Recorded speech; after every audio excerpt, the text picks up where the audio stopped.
Welcome back, little one. Oma's been waiting for you so we can continue our story. Reading from Anne of Green Gables by L.M. Montgomery. So you ready to snuggle in, cuddle close, sit and relax in the rocking chair, rocking back and forth. Listen to the fire, listen to the quiet rain, and let's see what else happens in our story about Anne. Are you ready? Chapter 29. An Epoch in Anne's Life. Anne was bringing the cows home from the back pasture by way of Lover's Lane. It was a September evening, and all the gaps and clearings in the woods were brimmed up with ruby sunset light. Here and there the lane was splashed with it, but for the most part it was already quite shadowy beneath the maples, and the spaces under the firs were filled with a clear violet dusk like airy wine. The winds were out in their tops, and there is no sweeter music on earth than that which the wind makes in the fir trees at evening. The cows swung placidly down the lane, and Anne followed them dreamily, repeating aloud the battle canto from Marmion, which had also been part of their English course the preceding winter, and which Miss Stacy had made them learn off by heart, and exulting in its rushing lines and the clash of spears in its imagery. When she came to the lines, the stubborn spearsmen still made good their dark, impenetrable wood. She stopped in ecstasy to shut her eyes that she might the better fancy herself one of that heroic ring. When she opened them again, it was to behold Diana coming through the gate that led into the berry field, and looking so important that Anne instantly divined there was news to be told.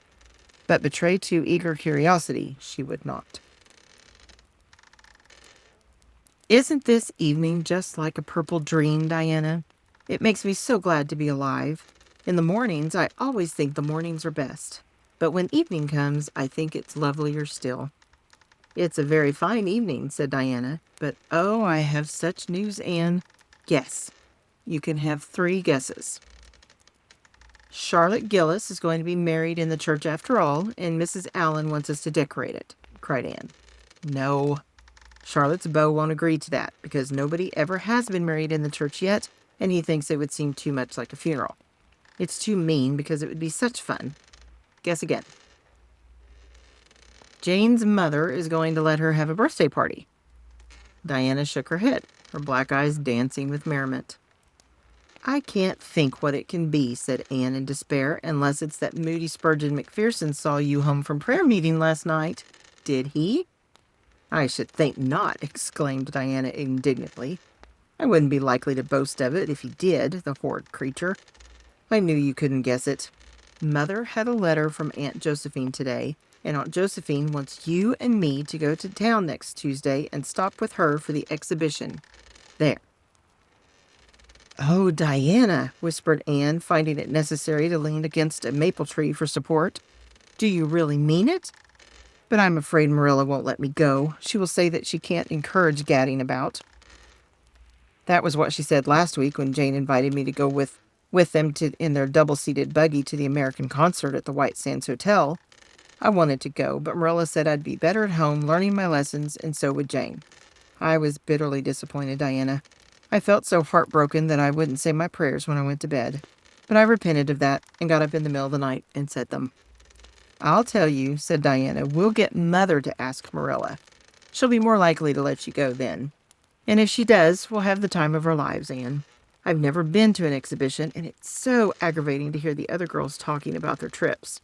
Jane and Ruby have been twice, and they're going this year again." "I'm not going to think about it at all until I know whether I can go or not," said Anne resolutely. "If I did and then was disappointed, it would be more than I could bear. But in case I do go, I'm very glad my new coat will be ready by that time. Marilla didn't think I needed a new coat. She said my old one would do very well for another winter and that I ought to be satisfied with having a new dress. The dress is very pretty, Diana, navy blue and made so fashionably. Marilla always makes my dresses fashionably now because she says she doesn't intend to have Matthew going to Mrs. Lynde to make them. I'm so glad. It is ever so much easier to be good if your clothes are fashionable. At least it is easier for me. I suppose it doesn't make such a difference to naturally good people. But Matthew said I must have a new coat, so Marilla bought a lovely piece of blue broadcloth, and it's being made by a real dressmaker over at Carmody. It's to be done Saturday night, and I'm trying not to imagine myself walking up the church aisle on Sunday in my new suit and cap, because I'm afraid it isn't right to imagine such things. But it just slips into my mind in spite of me. My cap is so pretty. Matthew bought it for me the day we were over at Carmody. It is one of those little blue velvet ones that are all the rage, with gold cord and tassels. Your new hat is elegant, Diana, and so becoming. When I saw you come into church last Sunday, my heart swelled with pride to think you were my dearest friend. Do you suppose it's wrong for us to think so much about our clothes? Marilla says it is very sinful. But it is such an interesting subject, isn't it? Marilla agreed to let Anne go to town, and it was arranged that Mr. Barry should take the girls in on the following Tuesday. As Charlottetown was 30 miles away and Mr. Barry wished to go and return the same day, it was necessary to make a very early start. But Anne counted it all joy and was up before sunrise on Tuesday morning. A glance from her window assured her that the day would be fine, for the eastern sky behind the firs of the haunted wood was all silvery and cloudless. Through the gap in the trees, a light was shining in the western gable of Orchard Slope, a token that Diana was also up. Anne was dressed by the time Matthew had the fire on and had the breakfast ready when Marilla came down, but for her own part was much too excited to eat. After breakfast, the jaunty new cap and jacket were donned, and Anne hastened over the brook and up through the firs to Orchard Slope. Mr. Barry and Diana were waiting for her, and they were soon on the road. It was a long drive, but Anne and Diana enjoyed every minute of it. It was delightful to rattle along over the moist roads in the early red sunlight that was creeping across the shorn harvest fields. The air was fresh and crisp, and little smoke-blue mist curled through the valleys and floated off from the hills. Sometimes the road went through woods where maples were beginning to hang out scarlet banners. Sometimes it crossed rivers on bridges that made Anne's flesh cringe with the old half-delightful fear.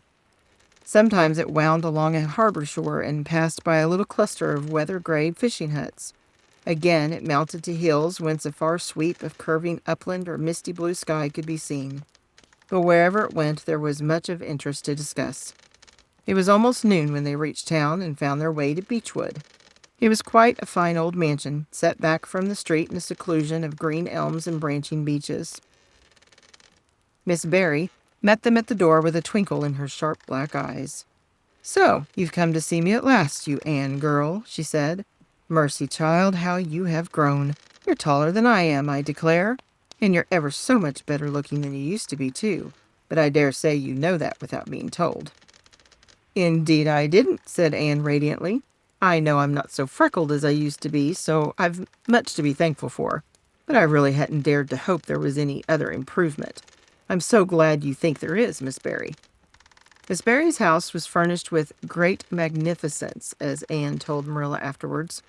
The two little country girls were rather abashed by the splendor of the parlor where Miss Barry left them when she went to see about dinner. "Isn't it just like a palace?" whispered Diana. "I never was in Aunt Josephine's house before, and I'd no idea it was so grand. I just wish Julia Bell could see this. She puts on such airs about her mother's parlor." "Velvet carpet," sighed Anne luxuriously, "and silk curtains. I've dreamed of such things, Diana, but do you know, I don't believe I feel very comfortable with them after all. There are so many things in this room, and all so splendid that there is no scope for imagination." "That is one consolation when you are poor. There are so many more things you can imagine about." Their sojourn in town was something that Anne and Diana dated from for years. From first to last, it was crowded with delights. On Wednesday, Miss Barry took them to the exhibition grounds and kept them there all day. "It was splendid," Anne related to Marilla later on. "I never imagined anything so interesting. I don't really know which department was the most interesting. I think I liked the horses and the flowers and the fancy work best. Josie Pye took first prize for knitted lace. I was real glad she did, and I was glad that I felt glad, for it shows I'm improving. Don't you think, Marilla, when I can rejoice in Josie's success?" Mr. Hamilton Andrews took second prize for Gravenstein apples, and Mr. Bell took first prize for a pig. Diana said she thought it was ridiculous for a Sunday school superintendent to take a prize in pigs, but I don't see why. Do you? She said she would always think of it after this when he was praying so solemnly. Clara Louise McPherson took a prize for painting, and Mrs. Lind got first prize for homemade butter and cheese. So Avonlea was pretty well represented, wasn't it? Mrs. Lind was there that day, and I never knew how much I really liked her until I saw her familiar face among all those strangers. There were thousands of people there, Marilla. It made me feel dreadfully insignificant. And Miss Barry took us up to the grandstand to see the horse races.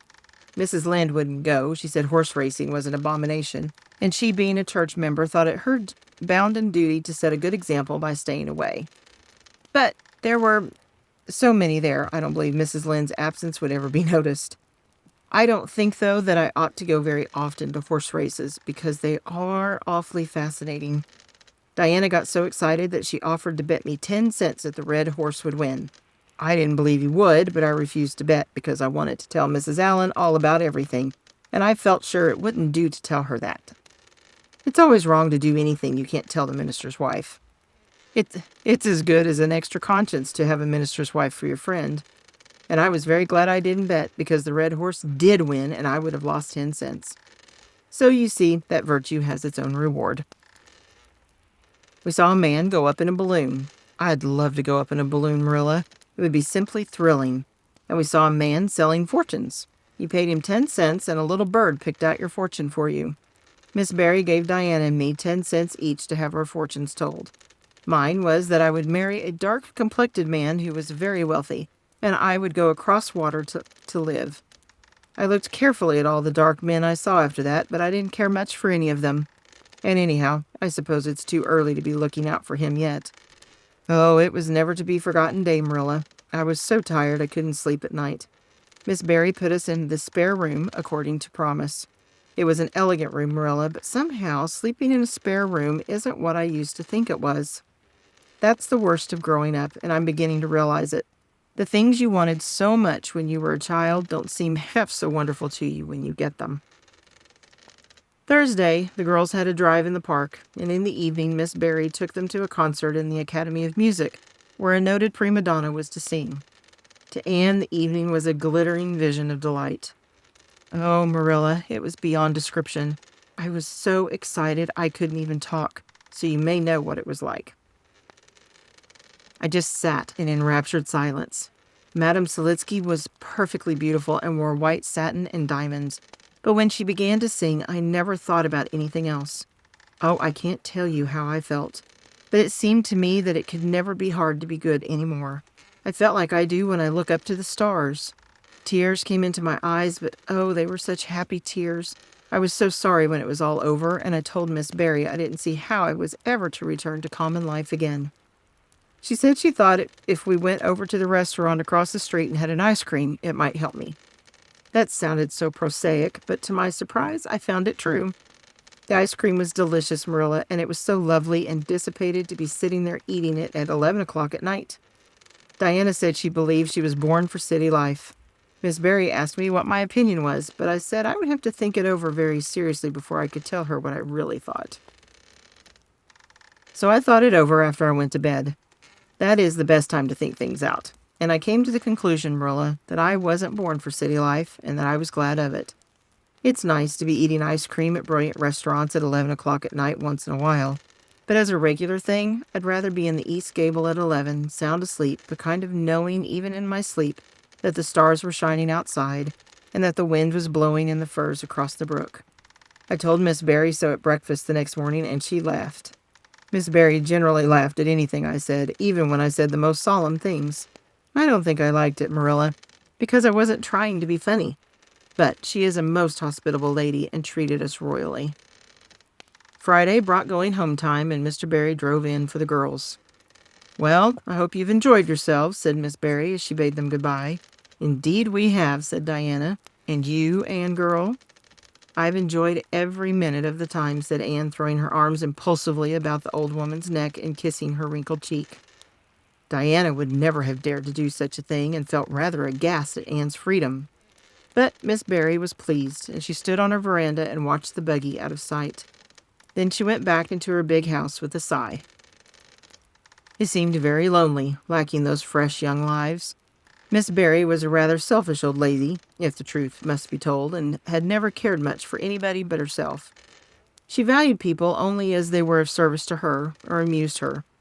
Anne had amused her, and consequently stood high in the old lady's good graces. But Miss Barry found herself thinking less about Anne's quaint speeches than of her fresh enthusiasms, her transparent emotions, and her little winning ways, and the sweetness of her eyes and lips. "I thought Marilla Cuthbert was an old fool when I heard she'd adopted a girl out of an orphan asylum," she said to herself. "But I guess she didn't make much of a mistake after all. If I had a child like Anne in the house all the time, I'd be a better and happier woman." Anne and Diana found the drive home as pleasant as the drive-in. Pleasanter, indeed, since there was the delightful consciousness of home waiting at the end of it. It was sunset when they passed through White Sands and turned into the shore road. Beyond, the Avonlea hills came out darkly against the saffron sky. Behind them, the moon was rising out of the sea that grew all radiant and transfigured in her light. Every little cove along the curving road was a marvel of dancing ripples. The waves broke with a soft swish on the rocks below them, and the tang of the sea was in the strong, fresh air. "Oh, but it's good to be alive and to be going home," breathed Anne. When she crossed the log bridge over the brook, the kitchen light of Green Gables winked her a friendly welcome back, and through the open door shone the hearth fire, sending out its warm red glow athwart the chilly autumn night. Anne ran blithely up the hill and into the kitchen, where a hot supper was waiting on the table. "So you've got back," said Marilla, folding up her knitting. "Yes, and oh, it's so good to be back," said Anne joyously. "I could kiss everything, even to the clock." "Marilla, a broiled chicken? You didn't mean to say you cooked that for me?" "Yes, I did," said Marilla. "I thought you'd be hungry after such a drive and need something real appetizing. Hurry and take off your things, and we'll have supper as soon as Matthew comes in. I'm glad you've got back, I must say. It's been fearful lonesome here without you, and I never put in 4 longer days." After supper, Anne sat before the fire between Matthew and Marilla and gave them a full account of her visit. "I've had a splendid time," she concluded happily, "and I feel that it marks an epoch in my life. But the best of it all was the coming home."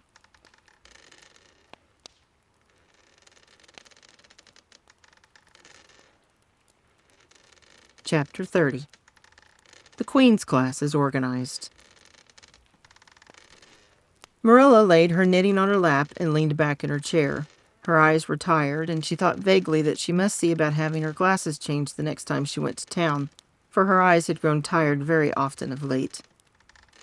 It was nearly dark, for the dull November twilight had fallen around Green Gables, and the only light in the kitchen came from the dancing red flames in the stove. Anne was curled up, Turk fashion, on the hearthrug, gazing into that joyous glow where the sunshine of 100 summers was being distilled from the maple cordwood. She had been reading, but her book had slipped to the floor, and now she was dreaming, with a smile on her parted lips. Glittering castles in Spain were shaping themselves out of the mists and rainbows of her lively fancy. Adventures wonderful and enthralling were happening to her in Cloudland, adventures that always turned out triumphantly, and never involved her in scrapes like those of actual life. Marilla looked at her with a tenderness that would never have been suffered to reveal itself in any clearer light than that soft mingling of fireshine and shadow. The lesson of a love that should display itself easily in spoken word and open look was one Marilla could never learn. But she had learned to love this slim, gray-eyed girl with an affection all the deeper and stronger from its very undemonstrativeness. Her love made her afraid of being unduly indulgent, indeed. She had an uneasy feeling that it was rather sinful to set one's heart so intensely on any human creature as she had set hers on Anne. And perhaps she performed a sort of unconscious penance for this by being stricter and more critical than if the girl had been less dear to her. Certainly Anne herself had no idea how Marilla loved her. She sometimes thought wistfully that Marilla was very hard to please and distinctly lacking in sympathy and understanding, but she always checked the thought reproachfully, remembering what she owed to Marilla. "Anne," said Marilla abruptly, "Miss Stacy was here this afternoon when you were out with Diana." Anne came back from her other world with a start and a sigh. "Was she? Oh, I'm so sorry I wasn't in. Why didn't you call me, Marilla?" Diana and I were only over in the haunted wood. It's lovely in the woods now. All the little wood things, the ferns and the satin leaves and the crackerberries have gone to sleep, just as if somebody had tucked them away until spring under a blanket of leaves. I think it was a little gray fairy with a rainbow scarf that came tiptoeing along the last moonlight night and did it. Diana wouldn't say much about that, though. Diana has never forgotten the scolding her mother gave her about imagining ghosts into the haunted wood. It had a very bad effect on Diana's imagination. It blighted it. Mrs. Lynde says Myrtle Bell is a blighted being. I asked Ruby Gillis why Myrtle was blighted, and Ruby said she guessed it was because her young man had gone back on her. Ruby Gillis thinks of nothing but young men, and the older she gets, the worse she is. Young men are all very well in their place, but it doesn't do to drag them into everything, does it? Diana and I are thinking seriously of promising each other that we will never marry, but be nice old maids and live together forever. Diana hasn't quite made up her mind, though, because she thinks perhaps it would be nobler to marry some wild, dashing, wicked young man and reform him. Diana and I talk a great deal about serious subjects now, you know. We feel that we are so much older than we used to be that it isn't becoming to talk of childish matters. It's such a solemn thing to be almost 14, Marilla. Miss Stacy took all us girls who are in our teens, down to the brook last Wednesday and talked to us about it. She said we couldn't be too careful about what habits we formed and what ideals we acquired in our teens, because by the time we were 20, our characters would be developed and the foundation laid for our whole future life. And she said if the foundation was shaky, we could never build anything really worthwhile on it. Diana and I talked the matter over coming home from school. We felt extremely solemn, Marilla, and we decided that we would try to be very careful indeed and form respectable habits and learn all we could and be as sensible as possible, so that by the time we were 20, our characters would be properly developed. It's perfectly appalling to think of being 20, Marilla. It sounds so fearfully old and grown up. But why was Miss Stacy here this afternoon? That is what I want to tell you, Anne, if you'll ever give me a chance to get a word in edgewise. She was talking about you. About me? Anne looked rather scared. Then she flushed and exclaimed, "Oh, I know what she was saying. I meant to tell you, Marilla. Honestly, I did, but I forgot. Miss Stacy caught me reading Ben-Hur in school yesterday afternoon when I should have been studying my Canadian history. Jane Andrews lent it to me. I was reading it at dinner hour, and I had just got to the chariot race when school went in. I was simply wild to know how it turned out, although I felt sure Ben-Hur must win, because it wouldn't be poetical justice if he didn't. So I spread the history open on my desk lid, and then tucked Ben-Hur between the desk and my knee. It just looked as if I were studying Canadian history, you know, while all the while I was reveling in Ben-Hur. I was so interested in it that I never noticed Miss Stacy coming down the aisle until all at once I just looked up, and there she was, looking down at me, so reproachful-like. I can't tell you how ashamed I felt, Marilla, especially when I heard Josie Pye giggling. Miss Stacy took Ben-Hur away, but she never said a word then. She kept me in at recess and talked to me. She said I had done very wrong in two respects. First, I was wasting the time I ought to have put on my studies, and secondly, I was deceiving my teacher in trying to make it appear I was reading a history when it was a storybook instead. I had never realized until that moment, Marilla, that what I was doing was deceitful. I was shocked. I cried bitterly and asked Miss Stacy to forgive me, and I'd never do such a thing again. And I offered to do penance by never so much as looking at Ben-Hur for a whole week, not even to see how the chariot race turned out. But Miss Stacy said she wouldn't require that, and she forgave me freely. So I think it wasn't very kind of her to come up here to you about it after all. Miss Stacy never mentioned such a thing to me, Anne, and it's only your guilty conscience that's the matter with you. You have no business to be taking storybooks to school. You read too many novels anyhow. When I was a girl, I wasn't so much as allowed to look at a novel. Oh, how can you call Ben-Hur a novel when it's really such a religious book? Protested Anne. Of course, it's a little too exciting to be proper reading for Sunday, and I only read it on weekdays, and I never read any book now unless either Miss Stacy or Mrs. Allen think it is a proper book for a girl 13 3/4 to read. Miss Stacy made me promise that. She found me reading a book one day called The Lurid Mystery of the Haunted Hall. It was one Ruby Gillis had lent me, and oh, Marilla, it was so fascinating and creepy. It just curdled the blood in my veins. But Miss Stacy said it was a very silly, unwholesome book, and she asked me not to read any more of it or any like it. I didn't mind promising not to read any more like it, but it was agonizing to give back that book without knowing how it turned out. But my love for Miss Stacy stood the test, and I did. It's really wonderful, Marilla, when you can do what you can do when you're truly anxious to please a certain person. Well, I guess I'll light the lamp and get to work, said Marilla. I see plainly that you don't want to hear what Miss Stacy had to say. You're more interested in the sound of your own tongue than in anything else. Oh, indeed, Marilla, I do want to hear it, cried Anne contritely. I won't say another word. Not one. I know I talk too much, but I am really trying to overcome it, and although I say far too much, yet if you only knew how many things I want to say and don't, you'd give me some credit for it. Please tell me, Marilla. Well, Miss Stacy wants to organize a class among her advanced students who mean to study for the entrance examination into Queen's. She intends to give them extra lessons for an hour after school, and she came to ask Matthew and me if we would like to have you join it. What do you think about it yourself, Anne? Would you like to go to Queen's and pass for a teacher? Oh, Marilla. Anne straightened to her knees and clasped her hands. It's been the dream of my life.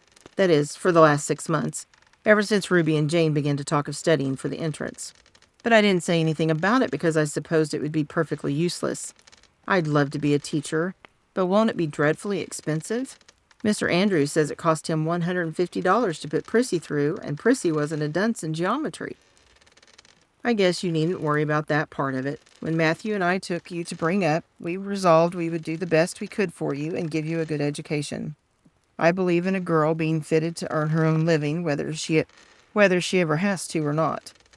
You'll always have a home at Green Gables as long as Matthew and I are here, but nobody knows what is going to happen in this uncertain world, and it's just as well to be prepared. So you can join the Queen's class if you like, Anne. Oh, Marilla, thank you. Anne flung her arms about Marilla's waist and looked up earnestly into her face. I'm extremely grateful to you and Matthew, and I'll study as hard as I can and do my very best to be a credit to you. I warn you not to expect much in geometry, but I think I can hold my own in everything else if I work hard. I dare say you'll get along well enough. Miss Stacy says you are bright and diligent. Not for worlds would Marilla have told Anne just what Miss Stacy had said about her. That would have been to pamper vanity. You needn't rush to any extreme of killing yourself over your books. There is no hurry. You won't be ready to try the entrance for a year and a half yet. But it's well to begin in time and be thoroughly grounded, Miss Stacy says. I shall take more interest than ever in my studies now, said Anne blissfully, because I have a purpose in life. Mr. Allen says everybody should have a purpose in life and pursue it faithfully. Only, he says, we must first make sure that it is a worthy purpose. I would call it a worthy purpose to want to be a teacher like Miss Stacy, wouldn't you, Marilla? I think it's a very noble profession. The Queen's class was organized in due time. Gilbert Blythe, Anne Shirley, Ruby Gillis, Jane Andrews, Josie Pye, Charlie Sloane, and Moody Spurgeon McPherson joined it. Diana Barry did not, as her parents did not intend to send her to Queen's. This seemed nothing short of a calamity to Anne. Never since the night on which Minnie May had had the croup had she and Diana been separated in anything. On the evening when the Queen's class first remained in school for the extra lessons, and Anne saw Diana go slowly out with the others to walk home alone through the birch path and violet vale, it was all the former could do to keep her seat and refrain from rushing impulsively after her chum. A lump came into her throat, and she hastily retired behind the pages of her uplifted Latin grammar to hide the tears in her eyes. Not for the worlds would Anne have had Gilbert Blythe or Josie Pye see those tears. But, oh, Marilla, I really felt that I had tasted the bitterness of death, as Mr. Allen said in his sermon last Sunday, when I saw Diana go out alone, she said mournfully that night. I thought how splendid it would have been if Diana had only been going to study for the entrance too. But we can't have things perfect in this imperfect world, as Mrs. Lynde says. Mrs. Lynde isn't exactly a comforting person sometimes, but there's no doubt she says a great many very true things.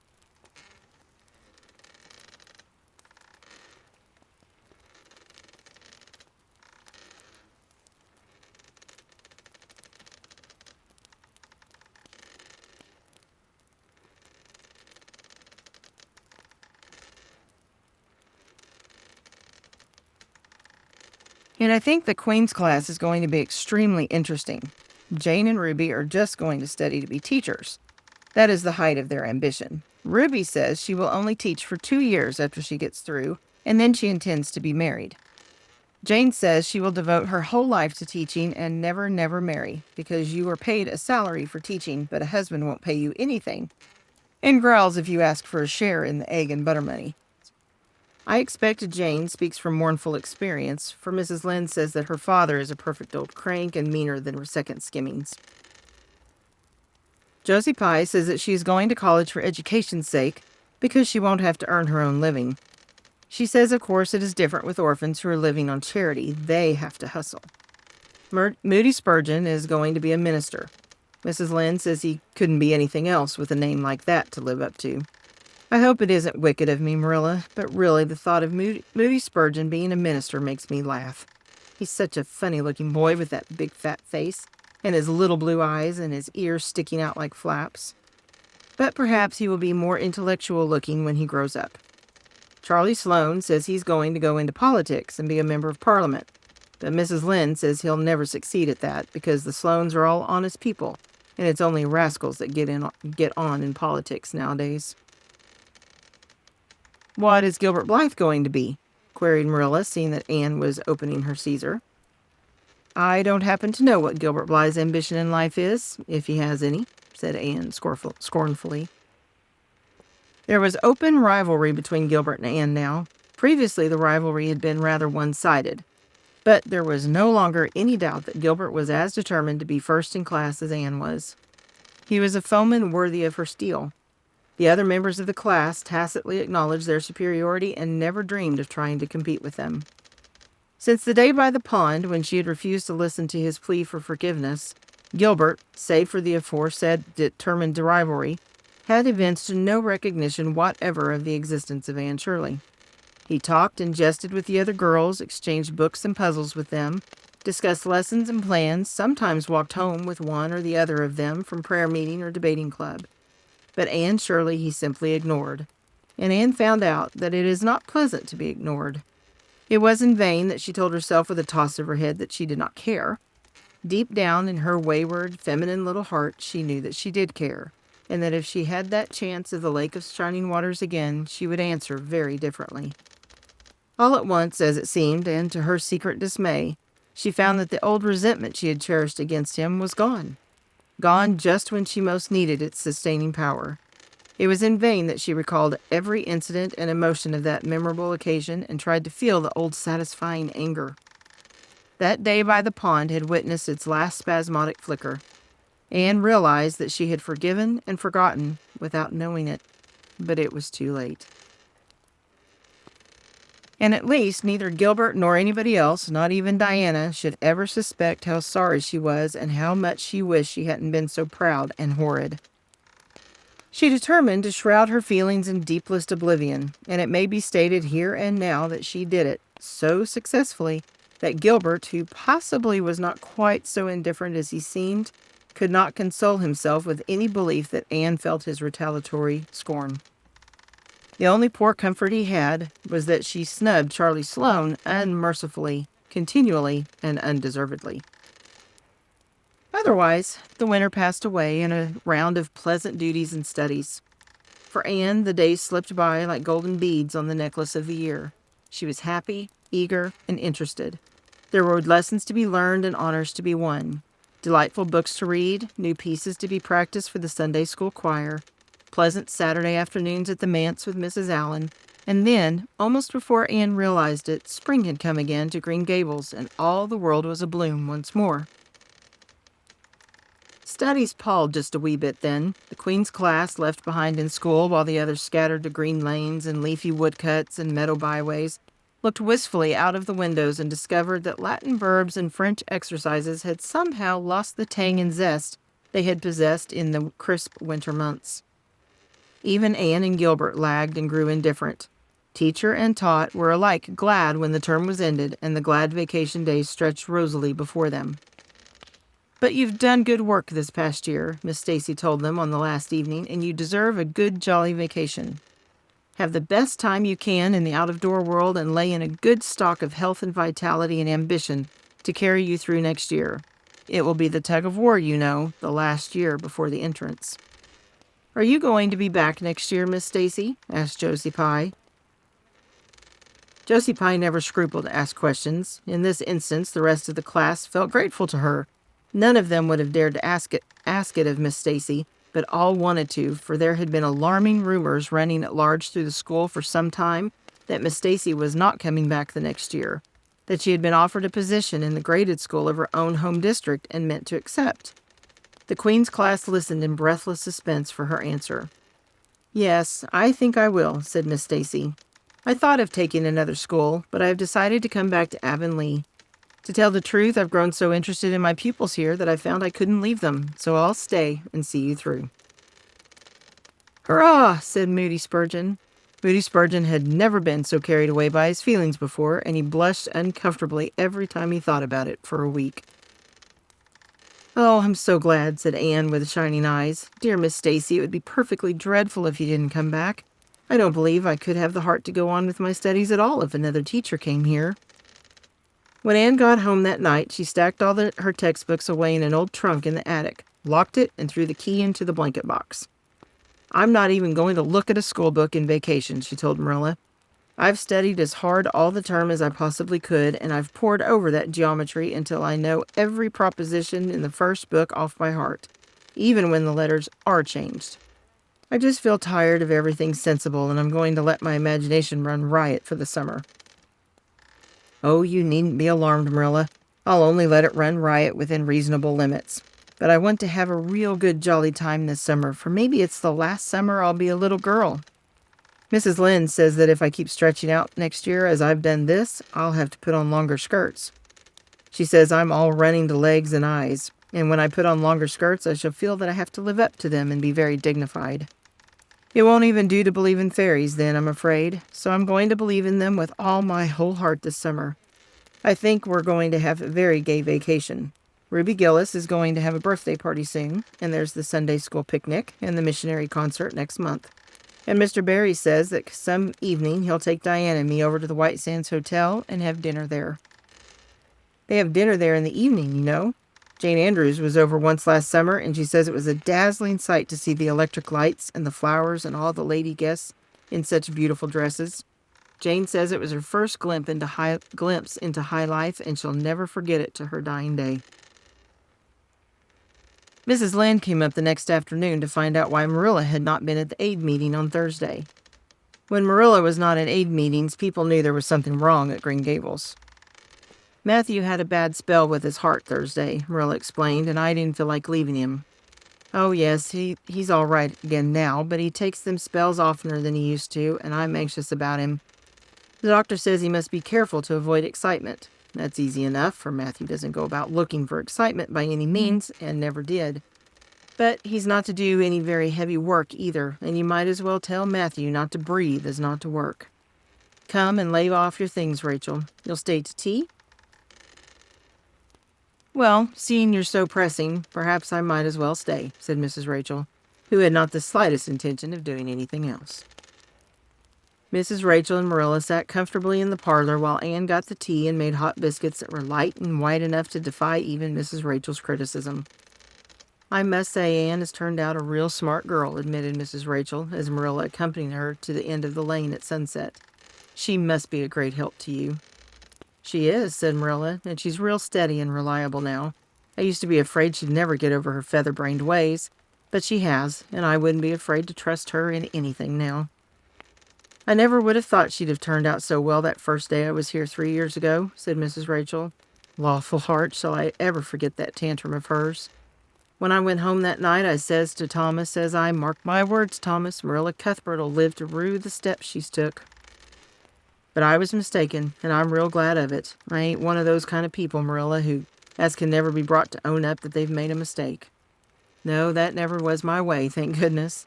I did make a mistake in judging Anne, but it weren't no wonder, for an odder, unexpected witch of a child there never was in this world, that's what. There was no ciphering her out by the rules that worked with other children.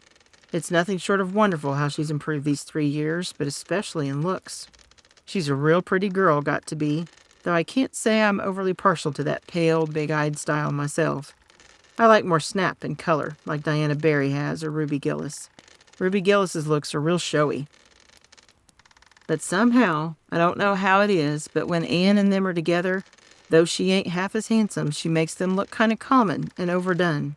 Something like them white June lilies she calls narcissus alongside of the big red peonies. That's what.